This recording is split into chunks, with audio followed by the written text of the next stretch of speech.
जगन्नाथपुर गांव में एक परिवार रहता था जिसमें आशा नाम की बेटी अपनी मम्मी पापा के साथ रहती थी।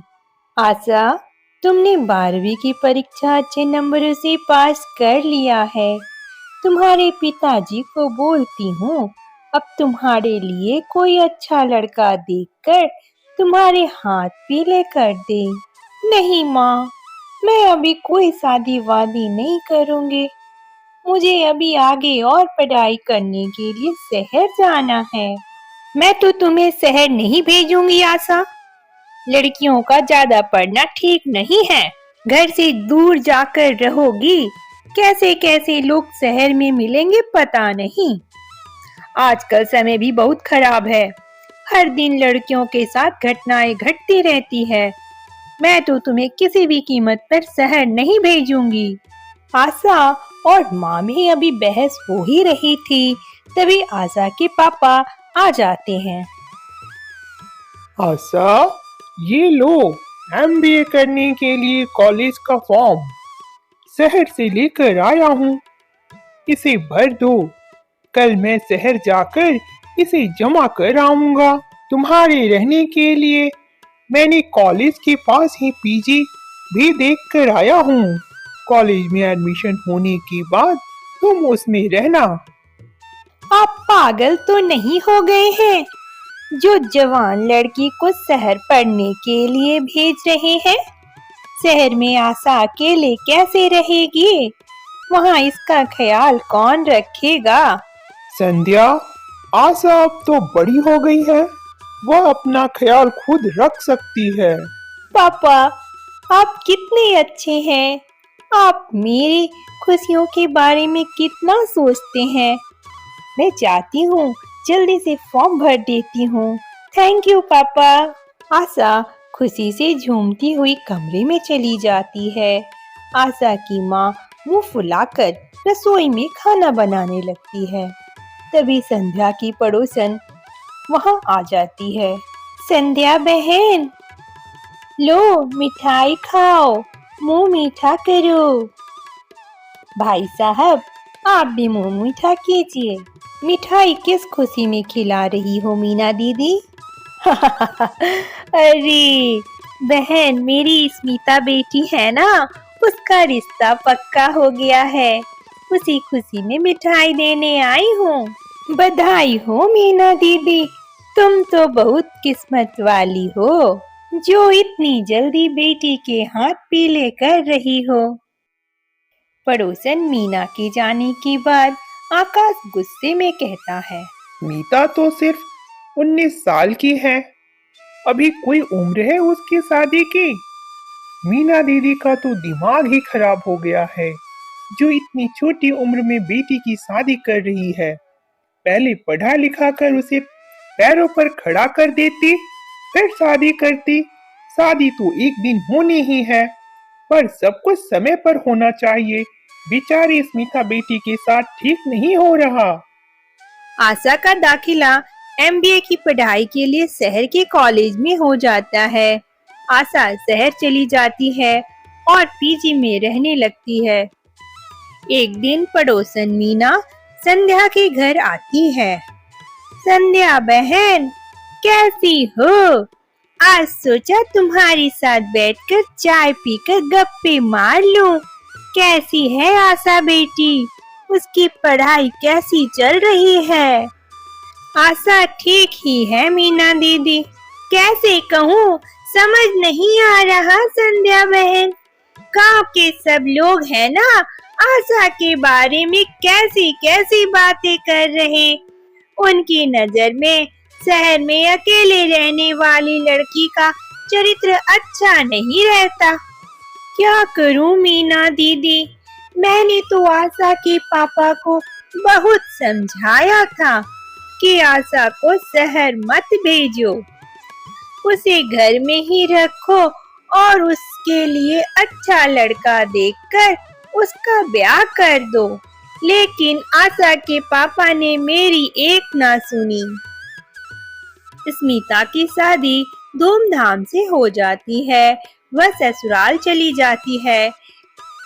स्मिता की माँ हर रोज संध्या से स्मिता की ससुराल वालों की खूब बड़ाई करती है। देखते ही देखते 2 साल बीत जाते हैं। संध्या की पढ़ाई पूरी हो जाती है और संध्या की अच्छी नौकरी लग जाती है। उसे महीने के 80,000 रुपए तनख्वाह मिलते हैं। एक दिन आशा एक बड़ी सी गाड़ी में बैठकर अपने घर आती है तो गांव के लोग उसे देखते ही रह जाते हैं। पापा, मैं आ गई। अरे बिटिया आशा, तुमने तो हमें अपने आने की खबर ही नहीं दी। पापा, मैं आप लोगों को सरप्राइज देना चाहती थी। मम्मी, पापा, बाहर चलिए, मैं आप लोगों को कुछ दिखाना चाहती हूँ। आशा के मम्मी पापा बाहर जाते हैं तो बाहर एक बड़ी सी गाड़ी देखते हैं। पापा, ये लीजिए गाड़ी की चाबी। ये गाड़ी मैंने आपके लिए खरीदी है।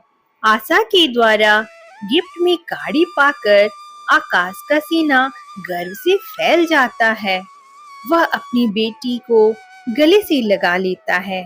फिर सभी मिलकर खाना खाते हैं और खूब हंसी मजाक का दौर चलता है। आशा अपनी मम्मी के लिए महंगी साड़ी और जेवर भी लेकर आई थी, जिसे पाकर संध्या की आंखों में खुशी के आंसू छलक आते हैं। शाम को पड़ोसन मीना अपनी बेटी स्मिता के साथ संध्या के घर आती है। कैसी हो स्मिता? तुम्हारे ससुराल वाले कैसे हैं? तुम्हारा पति तुम्हारी खुशियों का ख्याल तो रखता है ना? हाँ, सब ठीक ही है, पर मेरी उस घर में कोई इज्जत नहीं है आशा।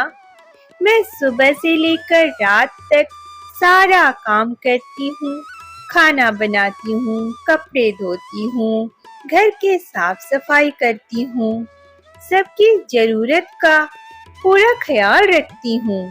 पर मेरे सास ससुर बात बात पर मुझे बेवकूफ होने का ताना देते हैं। मेरे कम पढ़े लिखे होने की वजह से मेरे पति मुझे अपने ऑफिस के किसी पार्टी में लेकर नहीं जाते। उन्हें तो मुझे अपने दोस्तों से मिलवाने में भी शर्म आती है। कभी कभी तो मुझ पर हाथ भी उठा देते हैं। मेरी शादी ही नहीं हुई होती तो अच्छा होता।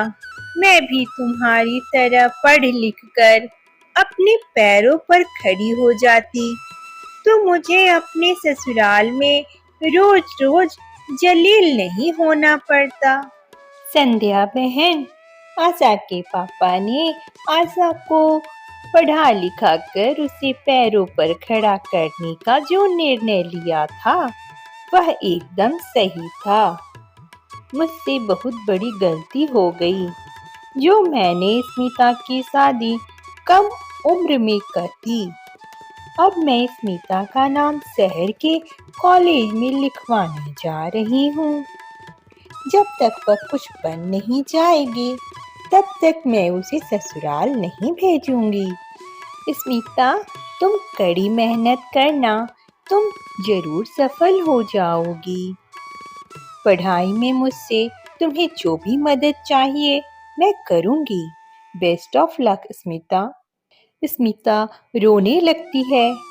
आशा स्मिता के आंखों के आंसू को पोंछती है और उसे गले से लगा लेती है।